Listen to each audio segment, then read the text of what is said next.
திமுக தரப்புல நேத்து ஸ்டாலின் தொடரட்டும் தமிழ்நாடு வெல்லட்டும் அப்படிங்கிற ஒரு விஷயத்த மாநாட்டை கூட்டியிருக்காங்க. இதை பத்தி என்ன நினைக்கிறீங்க?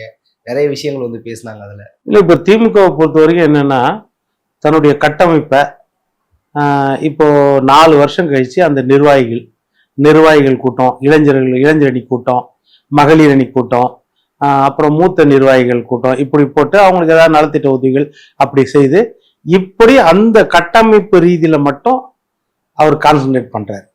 அதற்கு அடுத்தது பார்த்தீங்கன்னா கூட்டணி விஷயத்துல கொஞ்சம் கான்சன்ட்ரேட் பண்றாங்க. அதுக்கப்புறம்னா அதிகாரம் கையில இருக்குது, பொருளாதார பணபலம் கையில இருக்குது. இதை நம்பி இந்த தேர்தல் களத்துல இறங்குறாரு.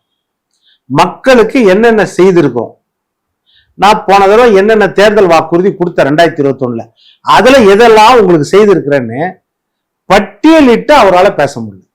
சதவீதத்தின் அடிப்படையில் சொல்லுவாங்க. ஆளுக்கு 70% முடிஞ்சிடுச்சு, 80% செய்துட்டோம், 90% செய்துட்டோம், ஒரு கல்யாணம் வீட்டுல 99% நிறைவேற்றிட்டோம், இப்படிதான் சொல்லுவாங்களே ஒழிய பட்டியலிட்டு அவங்களால சொல்ல முடியாது.